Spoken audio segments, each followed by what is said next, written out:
Oh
तरीच जन्मा यावे दास विठोबाचे व्हावे नाही तरी काय थोडे श्वान सुकरे बापुडे हरी जन्मल्याचे ते फळ जन्मल्याचे ते फळ अंगी लागून दिमळ नाही तरी काय थोडे श्वान सुकरे बापुडे हरी तुका म्हणे भले तुका म्हणे भले ज्याच्या नावे मानवले नाही तरी काय थोडी श्वान सुकरे बापुडे विठ्ठल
बाबाजी सद्गुरुदास जयांचे केले स्मरण होय सकळ विद्यांचे अधिकर कितीची वंदू श्री चरण श्री गुरूंचे ते नमस्कार मी आता गुरुर्ब्रह्मा गुरुर्विष्णू गुरुर्देव महेश्वरः गुरु साक्षात् परब्रह्म तस्मै श्री गुरुवे नमः मनोजवं मारुततुल्य वेगं जितेन्द्रियं बुद्धिमतां वरिष्ठं वातात्मजं वानरयूतमुख्यं श्रीरामदूतं शरणं प्रपद्ये।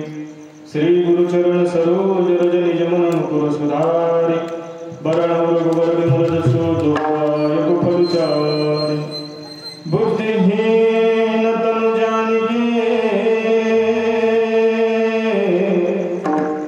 सुमिरो पवन कुमार केवल बुद्धि विद्या देव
सुता काय भक्तीच्या त्या मजला व्यास भटा महिमा पारंते परम विदुषो यज्ञ सदृश स्तुतिर ब्रह्मादीनां विदर्भसन्नास्मै गिरः अथावाच सर्वस्वमति परिणामावधिगुणं ममापेश स्तोत्रे हरनिरपवाद परिकरः नागेन्द्रहाराय त्रिलोचनाय भस्मांगरागाय महेश्वराय नित्याय शुद्धाय दिगंबराय तस्मै नकाराय नमः शिवाय रूपाभिरामं रणरंगधीरं राजीवनेत्रं रघुवंशनाथं कारुण्यरूपं करुणाकरन्तं श्रीरामचन्द्रं शरणं प्रपद्ये अलङ्कापुरीरम्य सिंहासनस्थं पदाम्भोजतेजस्फुरदिप्रदेशं विधिन्द्रादिदेवये सदा स्तूयमानं समाधिस्तमूर्तिं भजे ज्ञानदेवं ॐ नमो ज्ञानेश्वरा करुणाकरा दयाळा तुमचानुग्रह राधिलो पावनधारो चराचरी नमो ज्ञानेश्वरा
अत्यंत महत्वाचा आणि मनुष्य म्हणून जन्माला आलेल्या प्रत्येकाला आयुष्याची आचारसंहिता सांगणारा गोड असा अभंग आहे. विठ्ठला विठ्ठला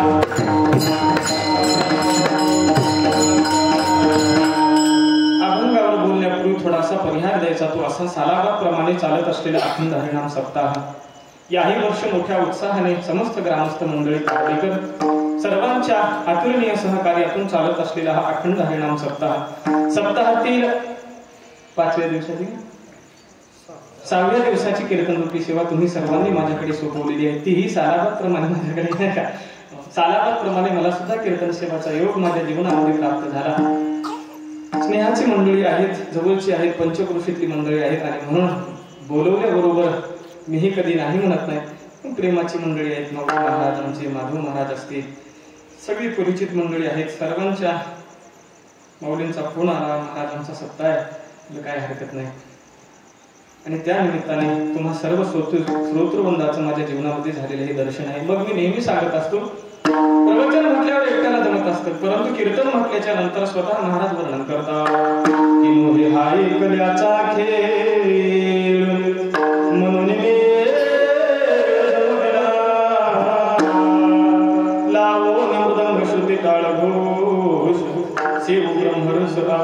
कीर्तन मोहे हा एकल्याचा खेळ म्हणून हा मेळ जमविला. या नाही कीर्तना करता उत्तम अशी साथ तुम्ही ज्यांना धरून ठेवले नाही का, सप्ताह सुरू आहे तेव्हापासून आचार संपन्न वारकरी मंडळी, आदरणीय हरिभक्तीपरायण ज्यांनी अभंगाला गोड अशी चाल गायली, हरिभक्तीपरायण श्री माऊली महाराज हेळगावकर असतील, आदरणीय हरिभक्तीपरायण श्री शिवाजी आबा चोंडीकर असतील, मृदंगाची साथ करत असताना आदरणीय हरिभक्तीपरायण श्री दादाराव महाराज देशमुख असतील, कोठारीकर भजनी मंडळी, आसपासची सगळीच्या सगळी पंचकृषीतून आलेली सगळीच्या सगळी भजनी मंडळी, चोपदार मामा आमचे आसुलीकर मामा ते सुद्धा कीर्तना करता उपस्थित आहेत. विनेकरी बाबा महाराजांचा परिचय नाही.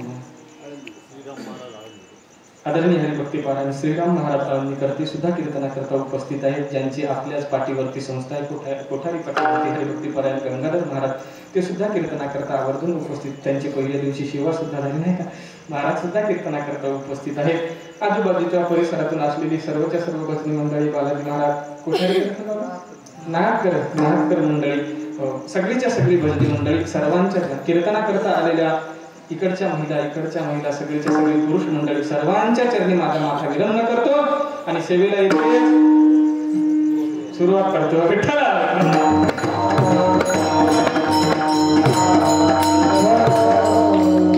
पावसाचे सुद्धा आभार मानायला पाहिजे नाही का थोडीशी.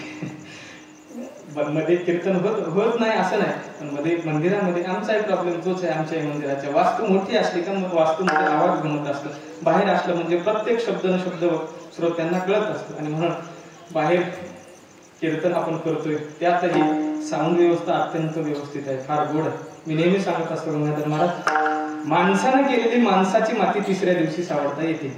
विनोदाने सांगत असतो मी आनंदीकर महाराज, माणसानं केलेली माणसाची माती तिसऱ्या दिवशी सावरता येते, पण सिस्टीमवाल्याने केलेली कीर्तनकाराची, गायनाचार्याची, मृदंगाचार्याची माती कोणाच्या बापाला सावरता येते. आणि म्हणून माती होऊ नये म्हणून सुंदर अशी नाती जपणारी आपल्याच गावातली का साऊंड सर्व्हिस, अत्यंत गोड अशी साऊंड सर्व्हिस आहे, फार गोड योगायोग आहे. मंडळी, सेवेकरिता निवडलेला अभंग जगद्गुरु संत श्रेष्ठ श्री तुकोबारायांचा आहे. जगद्गुरु तुकोबाराय कोण ओळखत नाही तुकोबारायांना. इंद्रायणीच्या काठावरती उसळलेलं भक्तीचं वादळ, मानवतेचा महान आनंदादीप, प्रगल्भ बुद्धिवंतांच्या बुद्धीलाही न उलगडलेलं कोड म्हणजे जगद्गुरु तुकोबाराय. विठ्ठला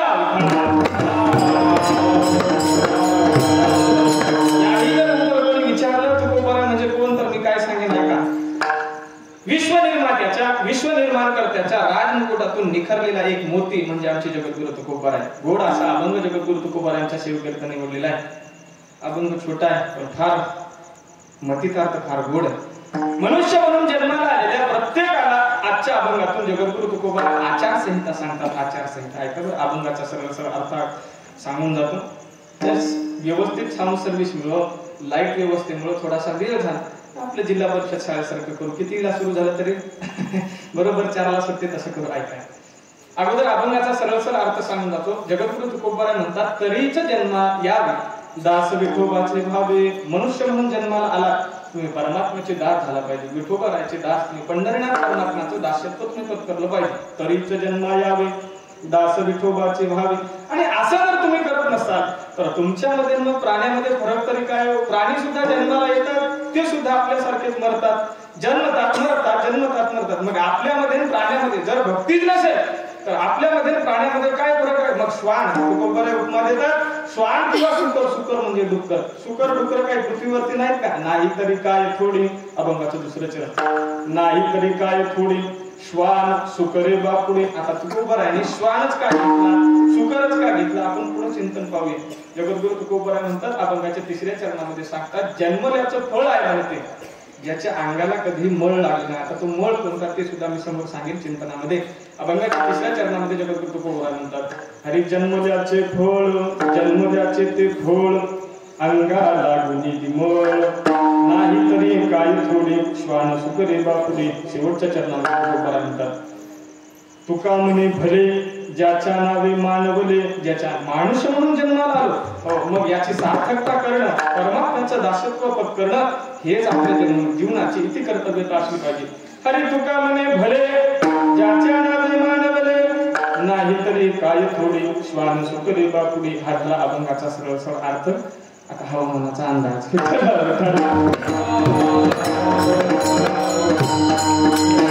वस्तूच्या अभंगातून जगद्गुरु तुकोबाराय तुम्हाला आम्हाला म्हणजे मनुष्य म्हणून जन्माला आलेल्या प्रत्येकाला आचारसंहिता सांगतात. आणि आचारसंहिता आपल्याकरताच आहे. पशूंना आचारसंहिता नाही, महाराजांचं प्रमाण आहे. पाप पुण्य हे फक्त आपल्याला कळतं. पशूंना पाप पुण्य काय माहिती, पशूंना धर्म काय माहिती नाही का, पशूंना सत्य असत्य काय माहिती. हे सगळंच्या सगळं मनुष्य जन्मा करत आहे. मनुष्य म्हणून जन्माला आलेला आहे ना, त्याला फक्त पाप पुण्य कळतं. नाही तर पशूंना काय पाप पुण्य कळतं. पशु काय पाप पुण्य जाणते, उत्तम मध्यम भोग भोगती. काही उपदचाची मरते. संत वचन आहे, संतांचं प्रमाण. पशु काय पाप पुण्य जाणते, पशूंना काय कळतो पाप काय. साधं उदाहरण सांगतो.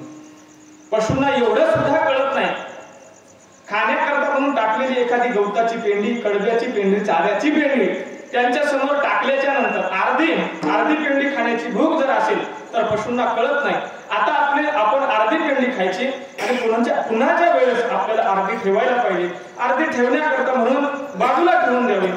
पशूंना हे कळत नाही. अर्धी पेंडी खातात आणि त्या अर्ध्या पेंडीवरती बाजूला ठेवतात. तिच्यावरती श्वान किंवा विष्ठा किंवा मलमूत्र विसर्जन तिच्यावरतीच करतात. त्यांना कळत नाही, कारण ते ढोर आहे. ढोर आपल्या शुद्ध भाषेमध्ये सांगायचं झालं ढोर आहे. ढोरांना कळत नाही. अर्धी आता पेंडी खायची, नंतर पेंडी खायची असेल तर ती बाजूला ठेवली पाहिजे. हे ढोरांना कळत नाही. कोणाला कळत नाही? ढोरांना कळत नाही. ऐका, आणखी उदाहरण सांगतो आपल्याला. त्या पशूंना, त्या ढोरांना नेमकं बसावं कुठं हे सुद्धा कळत नाही. कुणाला कळत नाही? काय कळत नाही? ढोरांना हे सुद्धा कळत नाही कुठं बसावं. नाही, बसण्याकरता जागा स्वच्छ असावी हे सुद्धा कळत नाही. कोणाला? ढोरांना कळत नाही बसण्याकरता जागा स्वच्छ असावी. बरं, मलमूत्र विसर्जन कुठं करावं हे सुद्धा कळत नाही. कुणाला कळत नाही? ढोरांना कळत नाही. ढोरांना मलमूत्र विसर्जन कुठं करावं हे सुद्धा कळत नाही. ढोरांना बसमध्ये बसल्याच्या नंतर केळी खाऊन जागेवरती सालचं टाकावं हे सुद्धा कळत नाही. कोणाला? विठ्ठल.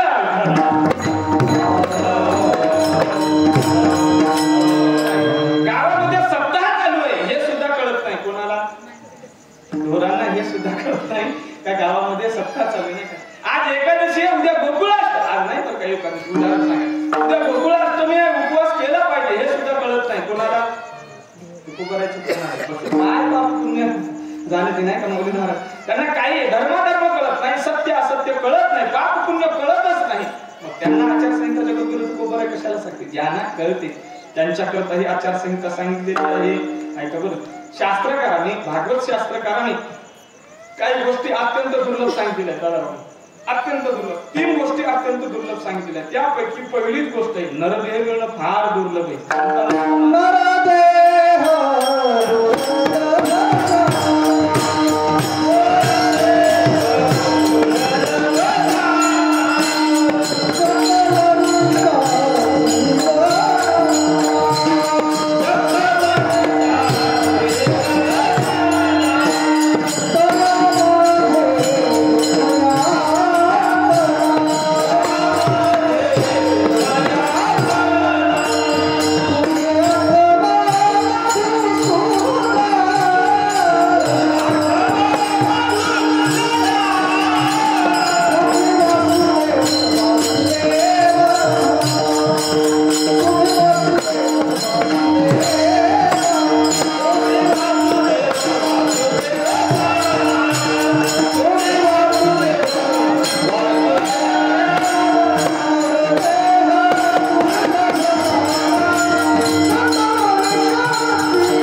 लागले आम्हाला त्याच्यामुळे म्हणलं बरं काय संत वचन आहे, प्रमाण आहे. नरदेह दुर्लभ जाना, पहिली गोष्ट सांगितली, नरदेह अत्यंत दुर्लभ आहे. या भागवत शास्त्रकाराने श्लोकामध्ये सुद्धा हेच सांगितले, दुर्लभं त्रयमेवेत देवानुग्रह हेतुकं मनुष्यत्वं मुमुक्षुत्वं आणि महापुरुष संश्रयः. दुर्लभं त्रयमेवेत देवानुग्रह हेतुकं मनुष्यत्वं, पहिलीच गोष्ट. तीन गोष्टीपैकी याच श्लोकाचं जणू ट्रान्सलेशन म्हणजे भाषांतर आमच्या महाराजांनी केलं. आता प्रमाण सांगितले, मनुष्यत्व मुमुक्षुत्व महापुरुष संशय. आपल्या बाकीच्या दोन मुद्द्यांची काही गरज नाही, पण पहिला मुद्दा आहे भागवत शास्त्रकारांचा मनुष्यत्व. आपल्याला मनुष्य जन्म मिळणं अत्यंत दुर्लभ आहे, अत्यंत दुर्लभ आहे. आपण दृष्टांत नेहमी ऐकता, जरा वेगळ्या सांगण्याचा प्रयत्न करतो मी. ऐका काय झालं. एका गावामध्ये आंधळा व्हायचा. आंधळा होता, मात्र जरा बिलिंदर होता बरं का. त्याला गावामध्ये भांडणं लावल्याशिवाय काय करमत नव्हतं. दिवसभरातून एक तरी भांडण लावल्याशिवाय त्याच्या मनाला शांती लाभत नव्हती. काय काय असतात आंधळे, काय काय भगवत भजनी असतात, काय काय भजनामध्ये रंगणारे असतात, काय काय भांडणामध्ये सुद्धा रंगणारे, आंधळ्यामध्ये सुद्धा प्रकार असतात. त्याला दिवसभरामध्ये एक तरी भांडण लावल्याशिवाय करमत नव्हतं. दररोज भांडणं लावायचा. मग भांडणं झाल्याच्या नंतर घरामध्ये यायचा, झोपून जायचा. मग झालेली भांडणं त्याचे आई वडील मिटवायचे काम करायचे. योगायोगानं माऊली, योगायोगानं या आंधळ्याचं लग्न झालं. तसं होतच नव्हतं पण झालं. तुम्ही म्हणसाल महाराज असं कसं म्हणाले, होतच नव्हतं पण झालं. एक असंच तसंच होतं गावामध्ये. एकाची कटत नव्हती आणि याला भेटत नव्हती. योगायोग जुळून आला नाही का माऊली, योगायोग जुळून आला. एकाची कटत नव्हती आणि याला भेटत नव्हती. दोघांचं लग्न झालं आणि लग्न झाल्याच्या नंतर स्वाभाविक आहे गजलो. आतापर्यंत भांडणं लावल्याच्या नंतर भांडणं मिटवण्याकरता आतापर्यंत कोण मिटवत होतं? अगोदर लग्नाच्या अगोदर आई वडील मिटवत होते. आता लग्न झाल्याच्या नंतर कोण मिटवायला लागलं मग काम? त्याची बायको नाही का. त्याची बायको आता लागलेली भांडणं मिटवण्याचं काम बायको करायला लागली. असाच एका दिवशी एका गल्लीमध्ये जात असताना, फिरत असताना त्याच्या मनामध्ये आलं, आणि आज आपण दिवसभर झाला, दिवस खाली जातो काय की आपण एक सुद्धा भांडण लावलं नाही. त्याला करायला करमत नव्हतं, मनामध्ये थोडं सुद्धा करमायला मार्ग नाही. काय करावं काय करावं. जाता जाता एका महिलेच्या घरामध्ये गेला, घरामध्ये भांडण लावलं. त्या गल्लीमध्ये भांडण लावले, लगेच धावत धावत घरी गेला, घरी झोपून गेला. बेडवरती गेला, झोपला महाराज. पण ती बाई जरा नाव शांताबाई होतं, पण तिला भांडल्याशिवाय थोडं सुद्धा ती चांगली तापत होती, रागीत होती. धावत धावत ती सुद्धा त्याच्या घराकडे गेली. या आंधळ्याच्या पत्नीचं, आंधळ्याच्या बायकोचं ते धान्य उपडणं वगैरे, ते सुकलीमध्ये ते धान्य घेतलेले पाकडणं वगैरे चालू. दारामध्ये बसलेली ही बाई धावत त्याच्या दारामध्ये गेली आणि म्हणाली, कुठं गेला तू? तुझा पती कुठं आहे? आहेत ना घरामध्ये झोपले. अगं खोटं बोलते, झोपलेल्या कशाचं म्हणे. आता 10 मिनिटापूर्वी आमच्या गल्लीमध्ये आला, आमच्या गल्लीमध्ये माझ्या घरी भांडण लावून गेली.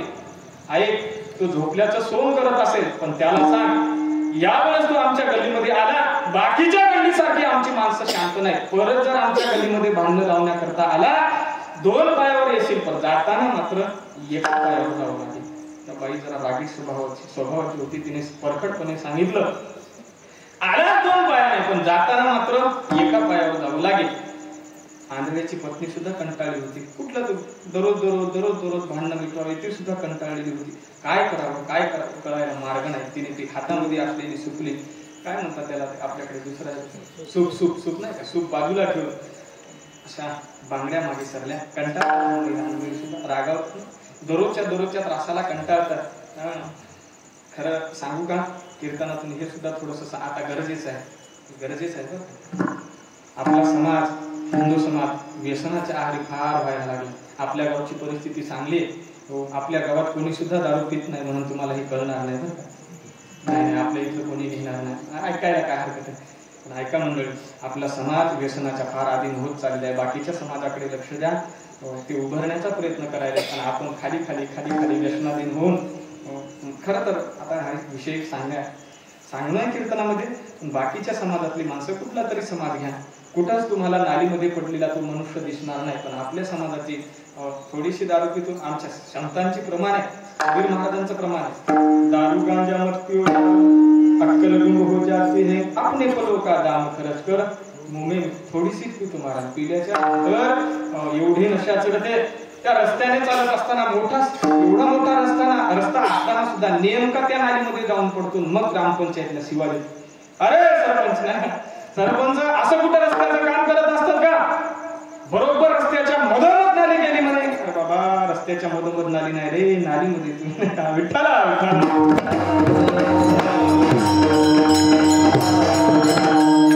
विनंती आहे, माझी विनंती आहे, आपल्या समाजाने आता सुधारण्याची गरज आहे बरं.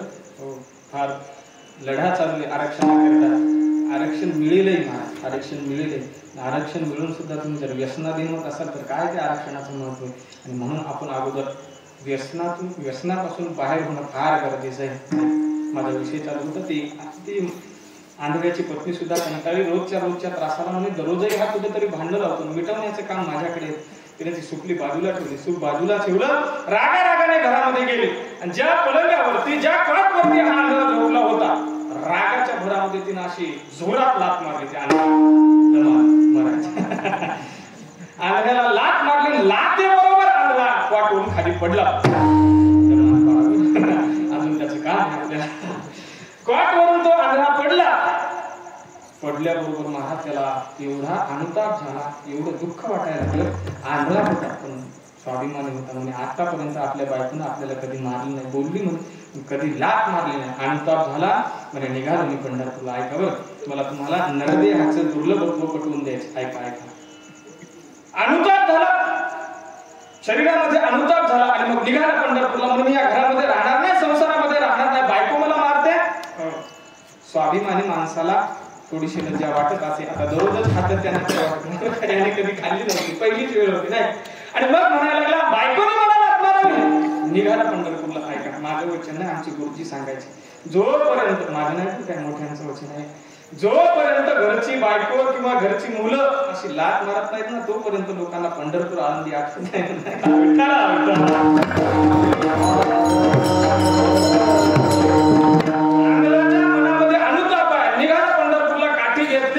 निघाला चालत निघाला. रात्र झाली, रात्र किडे किर्र करायला लागले, हिंस्र जंगल लागलं, हिंस्र स्वापदांची आवाज कानावरती यायला लागली, घाबरायला लागला. पण अंगामध्ये अनुताप आहे, शरीरामध्ये अनुताप आहे, वैराग्य निर्माण झालं, क्षणिक वैराग्य. आता जायचंच नाही, राहायचंच नाही, घरामध्ये राहायचंच नाही. पत्नीने मला मारलं, पत्नीने मला लात मारावी, नाही आता घराकडे जायचं. वैराग्य झालं. या वैराग्याचे सुद्धा मी नेहमी सांगत असतो, दोन प्रकार आहेत. एक आहे जिहासा वैराग्य आणि एक आहे जिज्ञासा वैराग्य. आता वैराग्य कशाला म्हणायचं? विचारसागरामध्ये फार गोड व्याख्या.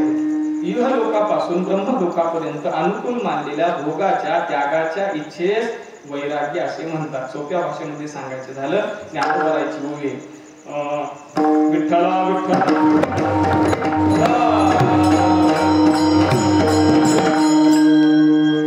इहीचे का स्वर्गीचे भोग पायिक झाली या इच्छेचे परी भोगावे हे न रुचे. नाही का, स्वर्गाचे सुद्धा भोग उपभोगण्याकरता समोर आहे, तरी सुद्धा उपभोगण्याची वृत्ती अंगामध्ये न होणं याला म्हणतात वैराग्य.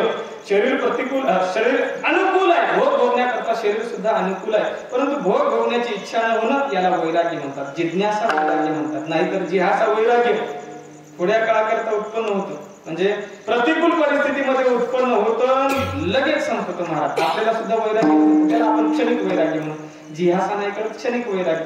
आपण जेव्हा अंत्यविधीला जातो नाही का, अंत्यविधीला त्या स्मशानभूमीमध्ये गेल्याच्या नंतर ती चिता जळालेली असते आणि चिताला आग्नी गेल्याबरोबर ती समोर ते सरण जळत असताना आपल्याला सुद्धा वैराग्य होतं. किंवा स्मशान वैराग्य म्हणा, क्षणिक वैराग्य म्हणा, जिहासा वैराग्य म्हणा.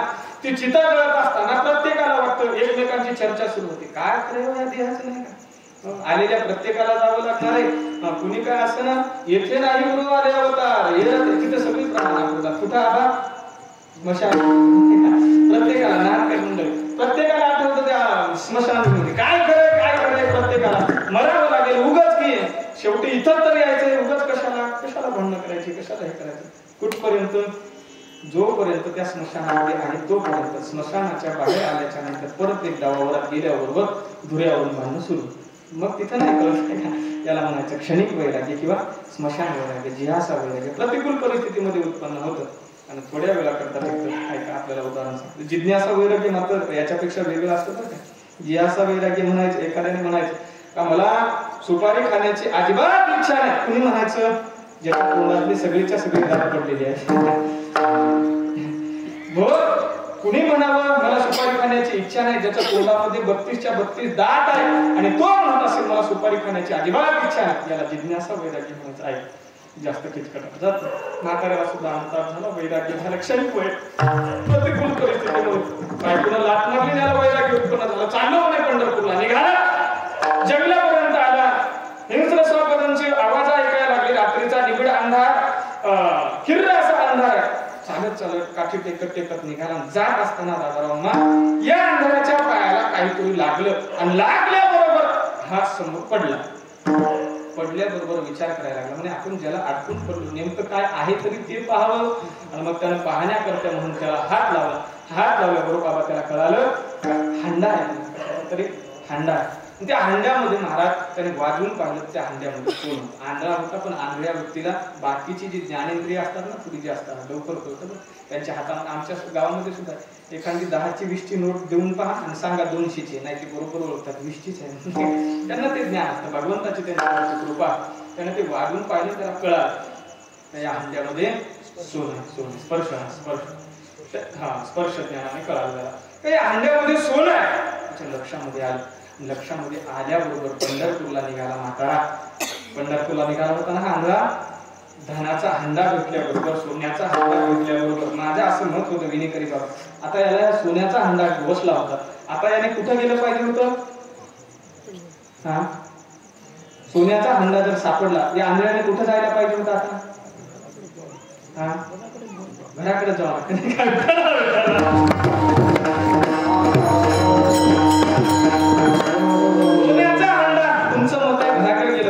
माझं मत नाही, प्रामाणिकपणे त्यानं पंढरपूरला जायला पाहिजे. या आंधळ्याने तो धनाचा अंडा, तो सोन्याचा अंडा घेऊन जर पंढरपूरला गेला असता आणि तो धनाचा अंडा, तो सोन्याचा अंडा एखाद्या अर्बन बँकेमध्ये ठेवला असता तर एवढा पैसा झाला असता महाराज. एवढा नुसता त्या बँकेमध्ये त्याने अर्बन बँकेमध्ये ठेवला असता तर त्या सोन्याच्या व्याजावरती आता चातुर्मासातले सगळे वारकरी जेवले असते, त्याला पुण्य प्राप्त झालं असतं. पण तुमच्या मनाप्रमाणे त्याचं सुद्धा वैराग्य तिथंच संपलं नाही. धरला तो धनाचा अंडा, सोन्याचा अंडा घेतला, निघालेला पंढरपूरला, परत घराकडे वापस आला. ऐका बरं, आपल्याला संसार सांगतोय, संसाराची व्याख्या अशाच लाटा बसत असतात संसारामध्ये. परंतु निघालेले असतो परंतु पुन्हा एकदा परत संसारामध्ये येतो, यालाच म्हणतात संसार. आहे धनाचा अंडा घेतला, परत घराकडे आला. घराकडे तोपर्यंत आंधळ्याची बायको खिचडी खाऊन निवांत झोपली होती. कारण तिला माहिती होतं हा बुवा आज जरी नाही आला तरी उद्याच्याला नक्की येतो. तिला तिच्या गिऱ्हाईकावर नक्की विश्वास होता. हा बाबा धनाचा अंडा, सोन्याचा अंडा घेऊन दरवाजाच्या समोर आला. दरवाजाची कडी वाजवली, दरवाजाची अशी कडी वाजवली आणि हाक मारायला लागला. असंच म्हणतात ना, माझं राहिले बरं काय, मला अजून अनुभव नाही.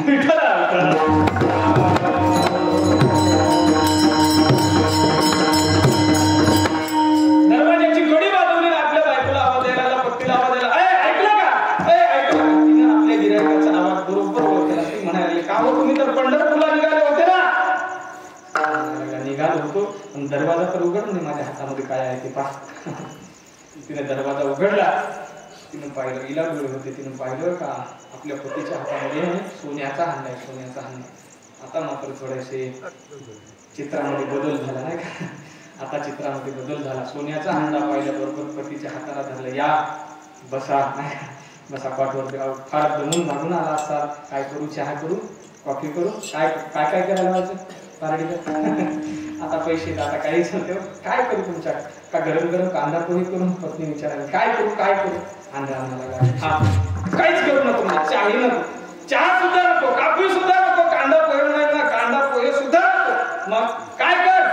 विचिंतर होता आंधळ, तुम्हाला अगोदर सांगितलं काय नाही. पण पहिल्यासारखं मी एकदा परत या पाठवरती झोपणार आणि तू एकदा परत एकदा रागाच्या भरामध्ये मला परत एकदा लाटणार मी पडणार आणि परत एकदा त्या जंगलामध्ये जाणार आणि परत एकदा दुसरा एक सोन्याचा अंडा घेऊन. मला सांगा आता या बाईनं किती लाटा मारल्या, त्याला दुसराच धनाचा अंडा सापडणार नाही. योगानं सापडलेला आहे. ऐका आता तो गुबाराचे प्रमाण सांगतो. आंधळ्याचे बाई धनाची चरणी,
योगायोगाने असं घडतं.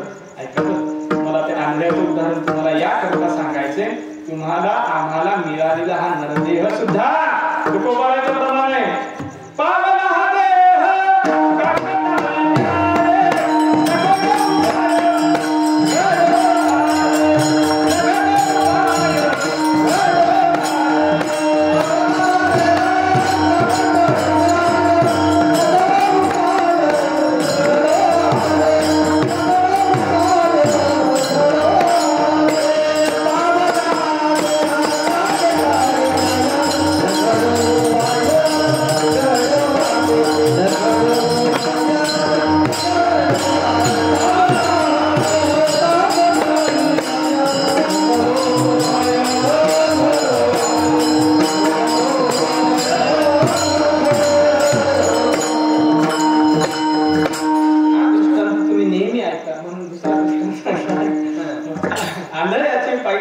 चरावी आगटी केली गडवाले तुकोबाराचं प्रमाण आणखी प्रमाणामध्ये सांगतात की पावला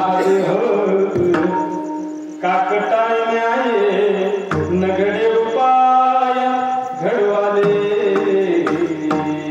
पावला हे काकट आली न्याय म्हणजे एखाद्या आंधळ्याच्या हातामध्ये कावळा सापडावा. कावळा तसा डोळस माणसाच्या सुद्धा हातामध्ये येत नाही बरं का. आंधळ्याच्या हातामध्ये जसा कावळा सापडला ना तसा तुम्हाला आम्हाला हातामध्ये सापडलेला. एका राजाच्या राणीला फार भयंकर आजार झाला. तेही दृष्टांत सांगतो तुम्हाला प्रमाण करेल. आंधळ्याच्या एका राजाच्या राणीला महाभयंकर असा आजार झाला.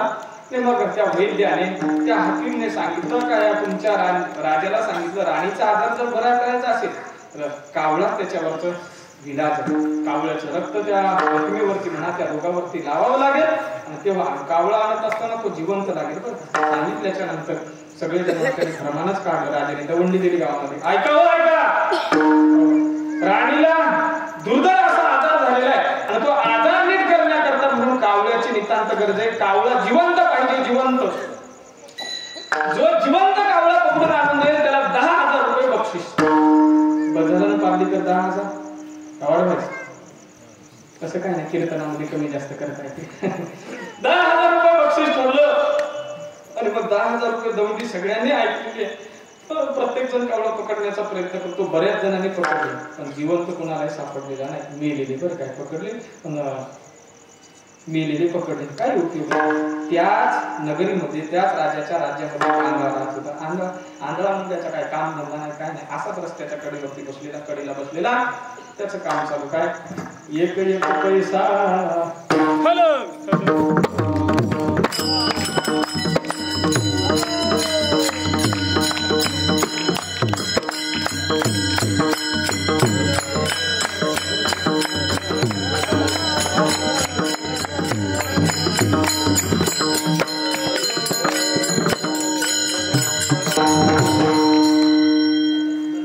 अंधाराचा फायदा घेऊन कोणी घराकडे जाऊ नये म्हणजे झालं बरे नाही गेलं.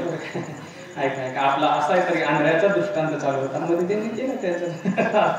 ऐका रस्त्याच्या कडेवरती बसलेला एक आंधळा काम काही जमत नाही म्हणून त्याचं भीक मागण्याचं त्याला मदत मागण्याचं काम चालू. तुला गाणं म्हणणं चालू नाही का. ते चंद्रभागेच्या तीरावरती आपल्याला ते एखादे ओरिजिनल असतात काही काही नाटक करून सुद्धा बसलेले असतात नाही का. वारीच्या वेळेस आपल्याला एक एक पैसा द्यावं आंधळ्याला आशीर्वाद लागेल तुमच्या गुलाबाला असं म्हणत असताना असं गाणं म्हणायचं पण मध्ये मध्ये टाळी वाजवायची. एक एक पैसा द्यावं धर्माला आशीर्वाद लागेल तुमच्या बाबासारखं टाळी वाजवायचं. आपल्याला कावळा सापडायचं ना टाळी बाबा ते गाणं म्हणत मला टाळी वाजवायचा. योगायोग असा झाला त्याच नगरीतून एक कावळ्यांचा थवा वरतून आकाशातून उडत होता. आकाशातून उडत असताना कुणा तरी एक जणाला आंधळ्याची दया आली होती आणि त्या आंधळ्याच्या त्या थाटीमध्ये प्लेटमध्ये पैसे नव्हते टाकले. 1 दशमी टाकली होती. वारकऱ्याला दया आली असेल पंढरपूरला दत्ताचं त्याने 1 दशमीचा तुकडा त्या आंधळ्याच्या थाटीमध्ये टाकलेला. वरून जाणाऱ्या कावळ्याच्या थव्याने एका त्या कावळ्यापैकी एका कावळ्याने या आंधळ्याच्या ताटातील दशमीचा तुकडा पाहिला, ती चतकोर दशमी पाहिली. त्याने मनामध्ये विचार असा केला, म्हणजे या थव्यासोबत उडत गेल्याच्या नंतर मला अन्न मिळेल, माझं पोट भरेल. पण पोट भरेलच एवढं काही सांगता येत नाही सगळ्यांच्या मध्ये.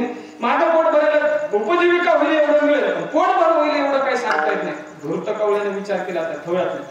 खालची त्याने दशमी पाहिली, मनामध्ये विचार करायला लागला, जर ही आंधळ्याची नजर चुकून, आंधळ्याला नजर नसतेच म्हणा, फक्त आंधळ्याचं अनुसंधान चुकून, आंधळ्याची टाळी चुकून जर मी ही दशमी पळवली, आजच्या दिवसाचं यथेच्छ भोजन होईल, म्हणजे पोटभर भोजन होईल. आणि त्या कावळ्याने ठरवलं, मग ते आंधळ्याच्या डोक्यावरती गिरट्या मारायला लागला. आंधळ्याचं काम एक पैसा द्याव धर्माला.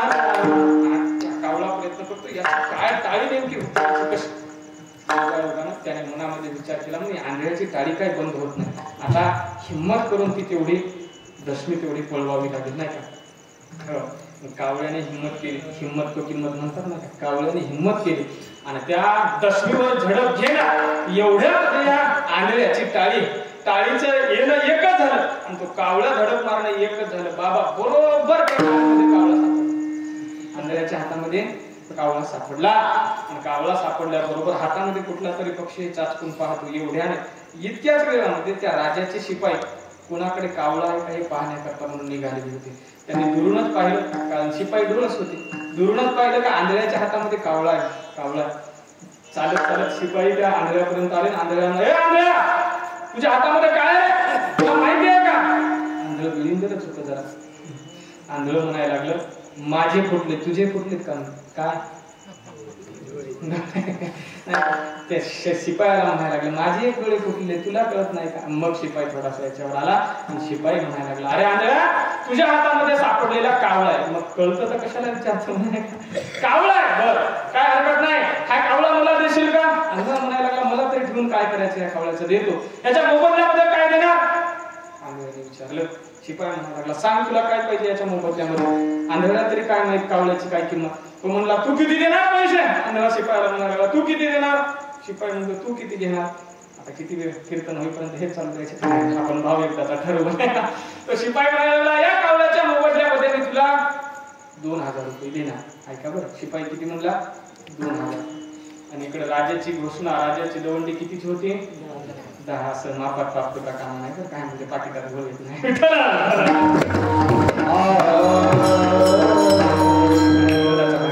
शिपायाने दवंडी सगळ्यांनी दवंडी कितीची ऐकली होती, 10,000ची. आणि याला आंधळ्याला किती देतो म्हणायला लागला, 2000. शिपाई असेच असतात बरं का. तुम्ही जा तहसीलमध्ये जा, आता त्या कर्जाच्या फाईल वगैरे नाही.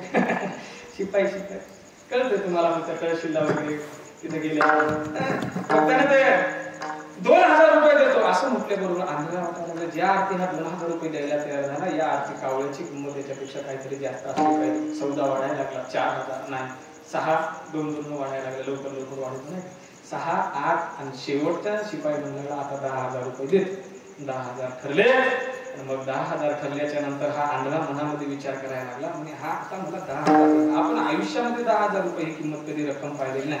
बरं हा नोटा कितीच्या देईल, 500च्या देईल, 1000च्या देईल, 2000च्या तर बंदच झाल्या ना, 500च्या देईल का 2000च्या येईल. आता चलनातून थोड्या 2000च्या आता दिसायला मार्ग. हा देईल तर देईल म्हणे माऊली, 500च्या नोटा देईल. मनामध्ये विचार केला, आता हा 10,000 दे, आपण 10,000 घेणार, पण 10,000 नेमके खर्चायचे कसे. 10,000 नेमके खर्चायचे कसे. मग त्याने विचार केला, हातामध्ये कावळा, एका हातामध्ये कावळा झाला, हिशोब करायला, ज्या हातामध्ये कावळा आहे त्याच हातातून हिशोब करायला, म्हणजे 1,500चा मी किराणा भरेल घरामध्ये. मग 1,500 व्हायला 500च्या किती नोटा लागतात हो, 3. मग हातामधली एक बोट सोडायला लागला, म्हणजे ही एक 500ची, ही एक 500ची, ही एक 500ची. हातातले 3 बोट बाजूला झाल्याच्या नंतर काय झालं, हातामध्ये असलेला कावळा उडून गेला. ऐका, आंधळ्याच्या हातामध्ये योगायोगाने कावळा सापडला होता, उडून गेला. शिपाई म्हणायला लागले, अरे आंधळ्या काय केलंस, कावळा उडून गेला. आंधळा म्हणायला लागला, अरे कावळा पकडणं काय एवढं काय अवघड काम नाही काय. परत एकदा काय करतो, एक पैसा. आता किती दिवस गाणं म्हणल्यावर हातामध्ये कावळा लागेलो, तसा तुम्हाला आम्हाला जो नरदेह लागलेला आहे ना, तो बरोबर म्हणतात, पावली हो का कटाळणे आहे न घड उपाय. मग आपल्याला नरदेह प्राप्त झाला. मंडळ नरदेह प्राप्त झाल्याच्या नंतर नरदेहाची इति कर्तव्यता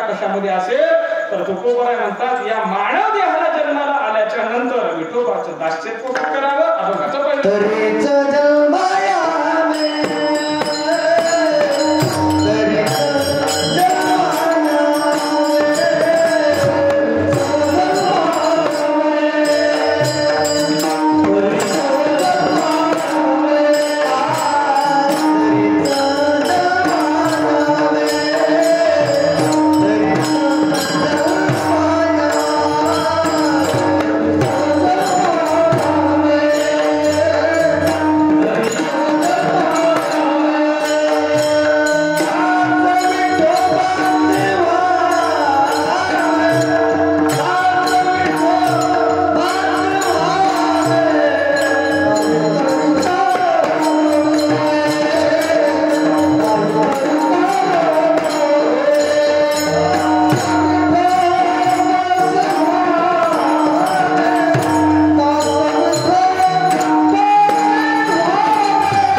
देवाचं म्हणून घेणं तरीच जन्मावे दास विठोबाचे व्हावे. ऐका आपल्याला नरदेहाचं दुर्लभत्व सांगत असताना प्रमाण सुद्धा ऐकलं का बरं नरदेह दुर्लभ आहे हो. ऐका नरदेह तुम्हाला आम्हाला सापडला नाही. नरदेह निधान लागले हाती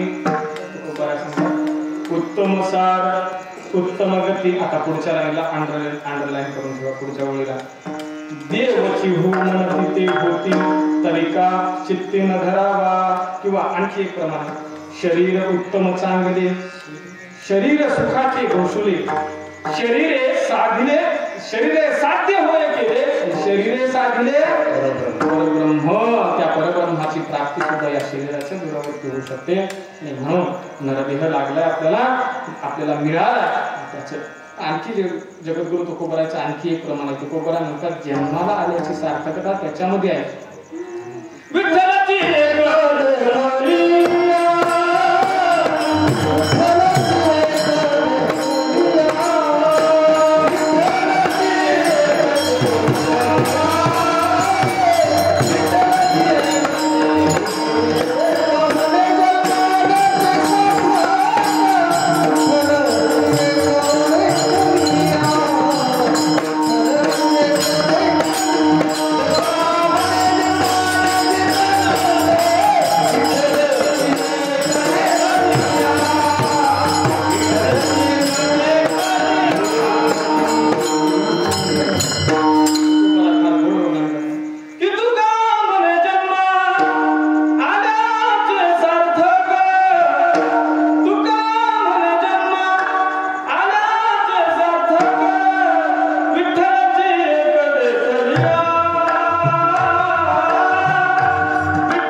तरीच जन्मायावे दास विठोबाचे व्हावे. ऐका म्हणजे आणखी सूक्ष्म सांगायचं झालं तर जगद्गुरु तुकोबरायाने या अभंगामध्ये षष्टीचा प्रत्यय टाकलेला आहे. तरीच जन्मायावे षष्टीचा प्रत्यय बरं का. आपल्यामध्ये तिथी किती आहे. तिथी एकूण तिथी 15 तिथी आहेत बरं काय. 15. ऐका मुद्दा आम्ही आपल्याला सांगतो. प्रथमा द्वितीया तृतीया चतुर्थी पंचमी षष्ठी सप्तमी अष्टमी नवमी दशमी एकादशी द्वादशी त्रयोदशी आमोषा आणि चतुर्दशी आमोषा आणि पौर्णिमा. एकूण 15 झाल्या. त्या 15 तिथीपैकी ही षष्ठी एक तिथी आहे बरं का. षष्ठी या तिथीला पहिली प्रथमा सोडून षष्ठीव्या तिथीला चाचीचे हे प्रत्यय लागतात. तसे प्रत्येक विभक्तीला चाचीचे हे प्रत्यय लागतात बरं का. प्रथमाला सोडून बाकीच्या प्रत्येकाला, कुणाला सला ते सला नाते असतील, कुणाला हुन असेल, तसे या षष्टीला चाचीची ही विभक्ती लागते.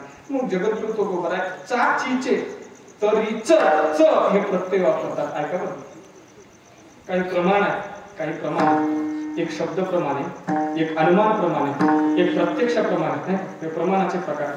शब्द प्रमाण कशाला म्हणायचं, काय म्हणतो, उपमान प्रमाणे काय, व्याकरणामध्ये सर्वच्या सर्व येतं. ऐका, शब्द प्रमाण कशाला म्हणायचं, तुमच्या तुकोबरायांचा गाथा असेल, ज्ञानेश्वरी असेल, हे शब्द आमच्याकरता प्रमाण आहे. महाराजांचा गाथा, ज्ञानोबरांची ज्ञानेश्वरी, निवृत्ती महाराज, सोपान काका, प्रत्येकांचे असलेले अभंग आमच्याकरता प्रमाण. प्रत्यक्ष प्रमाण कशाला म्हणायचं, मीठ खारट आहे केव्हा कळतं, तोंडाला लावल्याबरोबर. साखर गोड आहे कधी कळतं, जिभेला लावल्याबरोबर. नाही, प्रत्यक्ष प्रमाण आहे. जगद्गुरु तुकोबर आहे त्या अभंगातून ठरवतात तरीच जन्म यावे, एक अनुमान प्रमाण. आणखी एक विठ्ठला प्रमाणाचा एक प्रकार आहे अनुमान प्रमाण बरं का. अनुमान प्रमाण कशाला म्हणायचं, जर तर हे प्रत्यय येतात अनुमान प्रमाण. शास्त्रामध्ये वर्णन करत असताना यत्र यत्र धूमो यत्र यत्र वन्नी यत्र यत्र वन्नी तत्र तत्र धूम, किंवा यत्र यत्र धूम तत्र तत्र वन्नी, असं ठरवून झालं. काय झालं, एका वडिलाने आपल्या मुलाला सांगितलं, जा रे बाळा जा, त्या चुलीमध्ये विस्तव आहे, त्या विस्तवावरती जाऊन एक पेटून आण. काय, हा हे कळते जा, त्या चुलीमध्ये विस्तव आहे, चुलीमध्ये ही बिडी घे आणि पेटून आण. चुलीचं तोंड त्या दिशेला 200 फुटावरती चूल आहे. मुलगा तिथेच जागेवरती म्हणायला लागला, बाबा मला तर त्या चुलीमध्ये विस्तव आहे असं वाटत नाही. चुलीचं तोंड तिकडे आहे, दिसत नाही चुलीमध्ये विस्तव आहे का नाही. मला असं वाटतं म्हणे त्या चुलीमध्ये विस्तव नसला पाहिजे. बाबा म्हणायला लागले, अरे त्या चुलीमध्ये विस्तव आहे, तू बिडी घेऊन जा पेटून आण. नाही दादाने मुलगा गेला, वडिलांचं ऐकलं गेला. काय युग, त्या चुलीमध्ये विस्तव होता सुद्धा. त्याने त्या विस्तवावरती बिडी पेटवली. येतानाच वाटेने काय केलं त्यानं, नाही तसं काही केलं नाही, तुमच्या मनामध्ये होता, नाही तसं काही केलं नाही. बिचाराने बिडी पेटवली, वडिलापर्यंत घेऊन आला, वडिलापर्यंत घेऊन आला. आणि मग न राहून त्यानं विचारायला सुरुवात केली, बाबा चुलीचं तोंड त्या दिशेला आहे, 200 फुटावरती चूल आहे, बरं इथून दिसायला मार्ग नाही, चूल पेटलेली आहे का नाही, तुम्ही कसं ओळखलं बरं. मग बाबा सांगायला लागले, अरे मी असं पाहिलं, असा अंदाज लावला, त्याला अनुमान म्हणतात, असा अंदाज लावला, ज्या अर्थी चुलीतून धूर निघतो त्या अर्थी चुलीमध्ये विस्तव असला पाहिजे, याला म्हणतात अनुमान प्रमाण. आणखी काय झालं, 40 विद्यार्थ्यांचा वर्ग, गच्च भरलेला वर्ग. त्या वर्गामध्ये इन्स्पेक्शन करण्याकरता एक साहेब अधिकारी आहे. मग अधिकारी आल्याच्या नंतर शिक्षकांना, त्या वर्ग शिक्षकांना विचारलं, का हो सर तुमचे विद्यार्थी हुशार आहेत, हो कुठलाही प्रश्न विचारला तर तुमच्या विद्यार्थ्यांना उत्तर देणार, हो सर कुठलाही साहेब कुठलाही प्रश्न विचार. आणि मग गुरुजी प्रश्न विचारायला, मुलांनो सांगा, पारडी ते नाशिक अंतर जर 750 किलोमीटर असेल तर माझं वय किती. गुरुजीने प्रश्न काय विचारला, पारडी ते नाशिक अंतर 750 किलोमीटर असेल तर माझं वय किती. सगळे समोर बसलेले हुशार विद्यार्थी प्रत्येकाने मानाखाली घातली. काय सांगावं या प्रश्नाचं उत्तर कोणाला यायला तयार नाही. गुरु ते साहेब गुरुजीवर, वर्ग शिक्षकावर चिडायला लागले, काय तुमचे विद्यार्थी हुशार आहेत म्हटलं, एका प्रश्नाचं उत्तर येत नाही, बाकीचे प्रश्न तर बाजूलाच राहील, एकालाही उत्तर येत नाही. त्याच वर्गामध्ये एक शेवटच्या बेंचवर बसलेला बाळू होता. शेवटचा बेंच जरा आगाऊच असतो ना. 4-5 शिक्षकांच्या बदल्या होतात, पण हे 7वीच्या 7वीमध्येच राहतात आणि ते मागच्या बेंचवर बसून सगळ्याच्या सगळं वर्ग सांभाळतात. आता त्याने विचार केला बाळूने, आणि असाच हा साहेब जर गेला तर आपल्या शाळेची बदनामी होईल, म्हणजे विद्यार्थ्यांना काही येत नाही. मग न राहून बंड्याने हात वर केला, कधी न उत्तर देणारा शेवटच्या बेंचवर त्याने हात वर केला. हात वर केल्याबरोबर गुरुजी वर्ग शिक्षकांनी त्याच्याकडे पाहिलं, डोळे उठायला लागले, कारण त्याला माहित होतं बंड्याचा पराक्रम किती हुशार आहे बंड्या नाही. पण साहेबाचं लक्ष गुरुजीवरून बंड्यावर गेलं, दोघांची नजर आणायला झाली. मग साहेब म्हणायला लागले, अहो कुठलाच विद्यार्थी उत्तर देत नाही, शेवटच्या बेंचवरचा विद्यार्थी उत्तर द्यायला, आणि तुम्ही त्याच्यावरती सुद्धा डोळे वरता म्हणे उत्तर देऊ द्या का. साहेब नंतर तुम्हाला कळेल, नका त्याचं उत्तर ऐकू. नाही सांगा बाळा सांग, बंडू सांग, काय उत्तर सांगा, प्रश्न काय तुमचा? पारडी ते नाशिक अंतर 750 किलोमीटर असेल तर माझं वय काय? बंड्याने उत्तर दिलं, ऐका. बंड्याने उत्तर दिलं, सर पारडी ते नाशिक अंतर 750 किलोमीटर असेल तर तुमचं वय बरोबर 44 असलं पाहिजे. म्हणून योगायोग महाराज साहेबाचं वय बरोबर 44 वर्ष. असे साहेब आनंदित झाले. वर्गाला टाळ्या वाजवायला लागल्या. संपूर्ण तुम्ही नका वाजवू, त्या वर्गामध्ये टाळ्या वाजवल्या, बंडू करता टाळ्या झाल्या. आणि मग न राहून त्या साहेबांना प्रश्न विचारायला सुरुवात केली. अरे बंड्या, मागच्या बेंचवरती बसला, तू तर समोर बसायला पाहिजे. बरोबर ॲक्युरेट माझं उत्तर सांगितलं, पण हे उत्तर काढत असताना तू नेमकी कसोटी कोणती वापरली? बाबा कसोटी वापरली, बाकोबा वापरली नाही का? हे कसोटी आहे का ना गणिताच्या, नेमकी तू कसोटी कोणती वापरली? बंड्या म्हणायला लागला, जाऊ द्या ना साहेब, तुमचं उत्तर आलं ना, नसल्या भानगडी कशाला करता? तुमचं उत्तर बरोबर आहे ना, तुमचं वय बरोबर, नसल्या भानगडी कशाला करता? शिक्षक सुद्धा म्हणाले, जाऊ द्या ना साहेब, तुमचं उत्तर मिळालं, कशाला विचारता? नका त्याच्या नारीला, तू नका त्याच्या नाही नाही नाही तू सांगत नाही. मग बंड्या सांगायला, ऐका म्हणा, आता शिक्षक म्हणाले तुम्हाला जीवन घ्यायचीच असेल तर ऐका, आता काय करता? मग बंड्या सांगायला लागला, साहेब तुम्हाला उत्तर ऐकायचं ना, ऐका. नाशिक ते पारडी अंतर 750 किलोमीटर, तुमचं वय 44. मी कुठलीही कसोटी वापरली नाही, कुठलंही सूत्र वापरलं नाही, अगदी सहज उत्तर दिलं. कसं? मी असं आपल्याला अनुमान प्रमाण सांगायला, मी असं अंदाज लावला म्हणजे माझ्या घरी सुद्धा एक भाऊ आहे, माझ्या घरी भाऊ आहे आणि माझा भाऊ हातम्याड आहे, त्याचं वय 22 वर्ष आहे. माझा भाऊ हातम्याड जर 22 वर्षाचा असेल तर हे साहेब म्हणून तुमचं वय 44 किलोमीटर.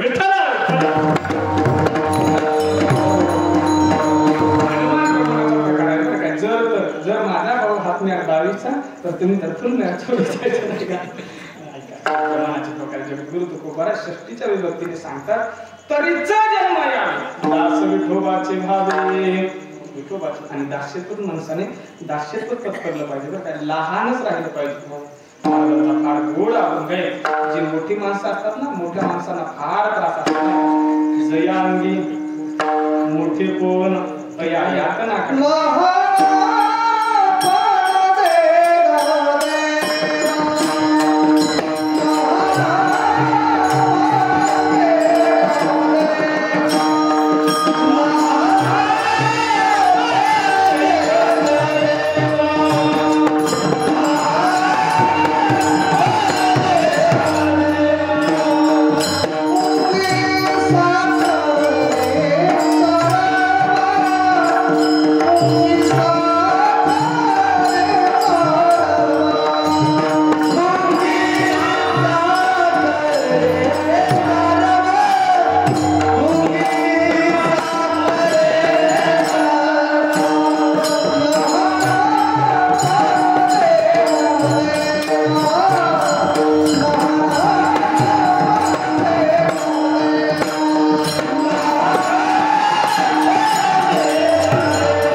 मुंगी साखरेचा आई रावत रत्न थोर त्यासी अंकुशाचा मारा जया अंगी मोठी कोण तया वातना कठीण मनुष्याने दास्यत्व पत्करलं पाहिजे. आपल्याला प्रसंग माहिती आहे, महाभारताचं युद्ध ठरलं. महाभारताचं युद्ध ठरलं तर महाभारताच्या युद्धाकरता काहीतरी मदत मिळावी म्हणून दोघं सुद्धा निघाले. कुणाकडे? भगवान श्रीकृष्ण परमात्म्याकडे. कोण कोण निघालं? सखाराम आणि कोण कोण निघालं? अर्जुन आणि दुर्योधन. अर्जुनाच्या अगोदर दुर्योधन गेला होता महाराज. दुर्योधन गेला आणि देवाच्या श्रीकृष्ण परमात्म्याच्या शयन कक्षामध्ये झोपलेले आहे. दुर्योधन गेल्याबरोबर दुर्योधन जाऊन भगवान श्रीकृष्ण परमात्म्याच्या उशा म्हणजे डोक्याच्या बाजूला जाऊन बसलो. थोड्या वेळाच्या नंतर अर्जुन सुद्धा आला. अर्जुन मात्र भगवंताच्या पायापाशी बसले. पायाजवळ बसला. माणसाने लहान पायाजवळ राहिलं पाहिजे, आपल्याला गोड सांगणार, पायाजवळ राहिलं पाहिजे. भगवंत झोपेतून उठलेले आहेत आणि झोपेतून उठल्याबरोबर आपण सुद्धा झोपेतून उठल्याबरोबर अगोदर डोक्याकडे लक्ष, वर लक्ष जातं का पायाकडे लक्ष जातं? पायाकडे लक्ष जातं. पायाकडे पाहिल्याबरोबर अर्जुन दिसला आणि मग भगवंताने विचारायला सुरुवात केली, अर्जुना पाय कशा करता आला म्हणे? एवढ्या दुर्योधनाचा अहंकार, देवा अर्जुनाच्या सुद्धा अगोदर मी आलो, अगोदर तुमच्याजवळ येऊन बसलो आणि तुम्ही अगोदर त्याचं क्षण विचारता, त्याला विचारता. देव म्हणाला की तू जरी अगोदर आला असेल तरी तू माझ्या डोक्यावर आणि अर्जुन पायापासल्या माणसाजवळ लक्ष जरा लवकर जातं, म्हणून माणसाने देवाच्या पायापाशीच राहावं, मोठ्यांच्या पायापाशीच राहिलं पाहिजे, नाही का बरं.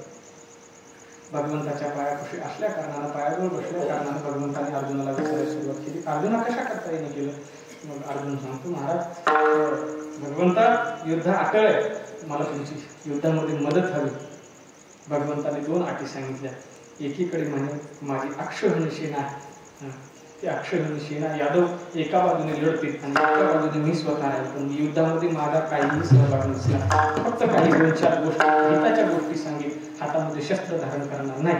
सांग अर्जुना तुला काय पाहिजे. दुर्योधनाच्या मनामध्ये पेचच पडला. जर अर्जुनाने ही अक्षौहिणी सेना जर मागून घेतली तर आपलं तर वाटलंच आहे ना. अर्जुनाने क्षणाचाही विलंब न करता,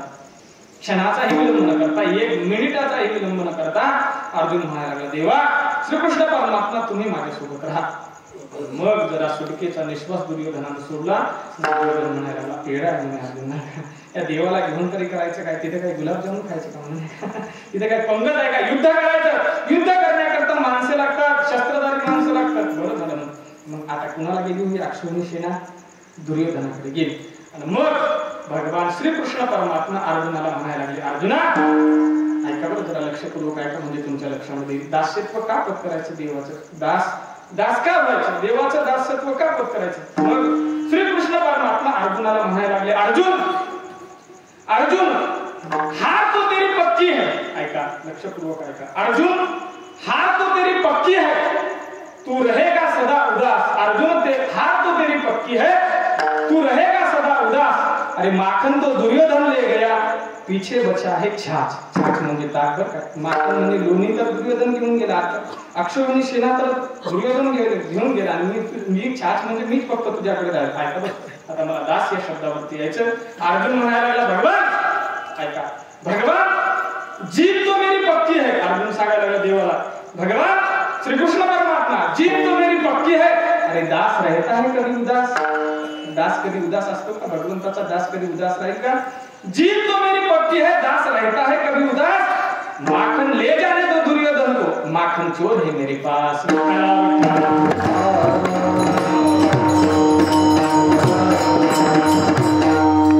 ज्यांच्या नावाने सत्ता चालली का गोकुळ अष्टमीचं, त्यांचं सुद्धा काहीतरी वरून माखन चोर एक परमात्म्याचं नाव आहे. मग अर्जुन म्हणायला लागला, माखन दुर्योधन को ले जाने दो, कशाची चिंता करायची म्हणे, माखन चोर है मेरे पास. तू जर असतील भगवान परमात्मा सोबत असल्याच्या नंतर कशाची चिंता नाही का. आवडीने भावे हरिनाम घेसी, तुझी चिंता त्यासे सर्व. आपली परमात्मा, आपली चिंता वाहणारा तो परमात्मा.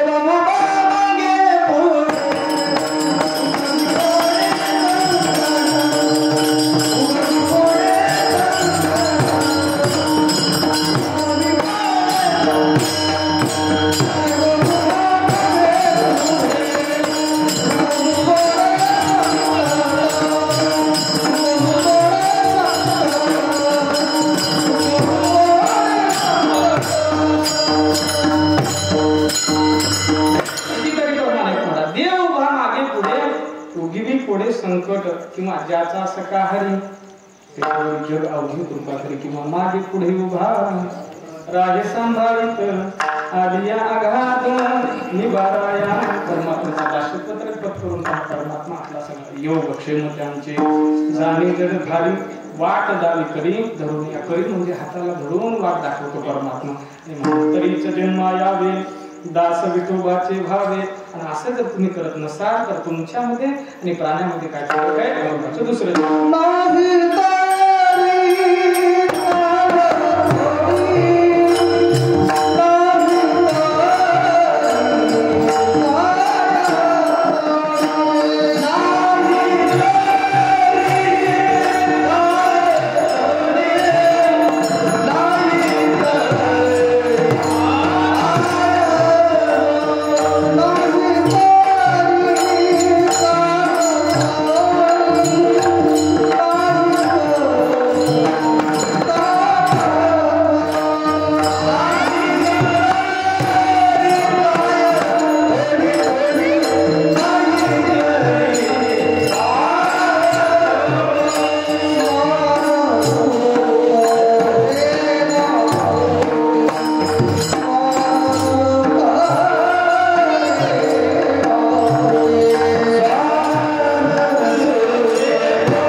तरीच जन्मा यावे, तरीच जन्मा यावे दास विठोबाचे भावे, नाही तरी काय थोडे श्वान सुखरी बापुडे. ऐका, आपला वेळ थोडासा शिल्लक आहे.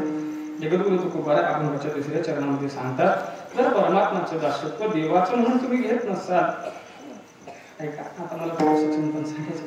जगद्गुरु तुकोबारायने 2 प्राण्यांचे नाव दिलेले बरं. नाही तरी काय श्वान सुकरे बापुडे. श्वान म्हणजे कुत्रा आणि सुकर म्हणजे डुक्कर. मी विचार केला तुकोबारायला दुसरी प्राणी जमले नाहीत का? वाघ, हत्ती, सिंह वगैरे दुसरा प्राणी जमले नाही. ऐका बरं, या 2 प्राण्यांमध्ये 2 विशिष्ट गुणधर्म आहेत. कुत्र्यामध्ये आणि डुकरामध्ये सुद्धा विशिष्ट गुणधर्म, चांगले 2 गुण आहेत. इमानदारी हा गुण फक्त आता सध्या तरी कोणाकडे राहिलाय? कुत्र्याकडे. माणसामध्ये फार दुर्मिळ होत चाललाय. कुठला गुण? इमानदारी. बरं, कुत्र्यामध्येच हा इमानदारी हा कीर्तनाच्या माध्यमातून फिरण्याची योगायोग होतं. कधी कधी मोठ्या गाडीने सुद्धा प्रवास होतो. मोठा सत्ता मोठ्या गाडीने प्रवास करत असताना असेच एका निर्जन अरण्यामधून जात होतो. जवळपास कुठे वस्ती नाही, काही नाही. मग त्या प्रवास करत असताना रस्त्याच्या मधोमध ते कोणीतरी मनुष्य रस्त्यामध्ये मधोमध पडलेला पाहिला आणि त्याच्या जवळच एक कुत्रा बसलेला होता. जवळच कुत्रा बसलेला होता. मला असं माझ्या मनामध्ये अशी कल्पना आली का काहीतरी अपघात वगैरे झालेला असावा. म्हणून मी त्या ड्रायव्हर दादाला म्हणलं, दादा तू काय कर, थोडेसे गाडीची लाईट थोडी बाजूला केली आणि गाडीचे थोडेसे लाईट वापर टिपर कर. म्हणजे महाराज तुम्ही काय करता? आणि काही नाही, मला वाटलं का त्याचा काय अपघात वगैरे झाला असेल. आपल्याकडून जर एखाद्याचा प्राण वाचला, एखाद्याला अपघातामध्ये जर मदत मिळाली तर याच्यापेक्षा दुसरं काय पुण्य असणार. महाराज कशाला अशा भानगडीमध्ये पडतात आणि आपण रस्ता वळून दुसरीकडून नाही, तसं नाही करायचं. आपण अगोदर कमीत कमी काय झालंय तरी का गाडीतून उतरलो. 5-15 तिथे मनुष्य पडलेला. मी त्याच्याकडे जाण्याचा प्रयत्न करायला लागलो. ते पाऊल चालत गेलो, जवळ गेलो. 5-10 पावलावरती गेल्याच्या नंतर जवळ असलेला कुत्रा माझ्यावर धावू यायला लागला. 10-15 वेळा प्रयत्न केला तरी कुत्रा काही त्या माणसाच्या जवळ येऊ दे. मग मी मनामध्ये विचार केला, ड्रायव्हरला म्हणलं दरवाजा उघडा. दरवाजामध्ये बसलो, गाडीमध्ये बसलो. म्हटलं एक काम कर, आता कुत्रा तर असा जवळ येऊ देत नाही, आपली गाडीच त्याच्यापर्यंत नाही. मग गाडी त्या मनुष्यापर्यंत नेली ज्या ठिकाणी तो पडलेला होता. त्या माणसापर्यंत गाडी नेली. गाडीचा काच दरवाजा उघडल्याबरोबर मला सुगंध आला. खरं आलं तुम्हाला नाही का? वास आल्याबरोबर मला कळालं का हा जे देही नाही का याने दारूमध्ये आपण केलेलं. मला सांगायचं कशा करता ऐका बरं. रात्रीचे 2 वाजलेले, मदिरा पिऊन दारू पिऊन पडलेला मालक आहे. पण आपल्या मालकाला न सोडणं ही इमानदारी फक्त कुत्र्याजवळ आहे बरं का. इमानदारी ह्या फक्त कुत्र्याजवळ. म्हणून जगद्गुरु तुकोबाराय माझ्या मतीप्रमाणे श्वान वापरला असेल आणि हा सुकर का वापरला, म्हणजे डुक्कर का वापरलं ऐका बरं. एक बच्चा वाघिन का सारे गाव को धाक और 10 बच्चे डुक्करीन के सारा गाव साफ. नाही का? 10 डुकराचे पिल्ले असू द्या, सगळंच्या सगळं गाव साफ करतात. साफ करण्याचा गुण त्यांच्याकडे असू द्या. डुकर फार भारी असतात, स्वच्छता करतात गावाची. सकाळी उठल्यापासून त्यांना तेच काम असतं, गावाची स्वच्छता करायची. जिबेने नाही का? डुकर गावाची स्वच्छता करतात. त्यांना कुठला भत्ता नसतो, त्यांना कुठली पगार नसते, तरी गावाची सगळीच्या सगळी स्वच्छता करण्याचं काम डुकरांच्याकडे असतं नाही का. म्हणून तुकोबाराय म्हणतात, जर तुम्ही भोजन करत नसतात ऐका बरं, इमानदारी गुण कुत्र्याकडचा आहे. नाहीतर आपण सुद्धा देवाला वचन दिलं होतं, गर्भवती असताना देवाला वचन दिलं होतं.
हा माझा नवस. आपण सुद्धा देवाला वचन दिलं होतं. आपण मात्र वचनापासून जन्मल्याबरोबर ते रडणंच असतो. कवा आपल्याकडे इमानदारी नसल्या कारणाने तुकोबाराने विश्वास घेतला असेल नाही का. आपण जर भगवंताचं भजन नरदेह प्राप्त होऊन सुद्धा भगवत भजन जर करत नसाल तर मग तुमच्यापेक्षा कुत्री किंवा डुकर भजन आहे का. नाही तरी काय थोडी ज्ञानोबराची ओळी सुद्धा आहे. माझिया भक्तिवीन जळवते जी आली पण ज्ञानोबरा तर पाषाण म्हणतात. पृथ्वीवर काय पाषाण नाही का. तुकोबाराने तर प्राणी जिवंत प्राण्यांना म्हटलेलं. पण आमचे ज्ञानोबरा तर निर्जीव दगडाला सुद्धा म्हणतात दगड तरी तुमच्यावर बरे नाही का. त्याप्रमाणे म्हणतात नाही तरी काय थोडी श्वान सुकरे बापुडी म्हणजे जगद्गुरु तुकोबारा आपण माझ्या तिसऱ्या चरणामध्ये सांगतात.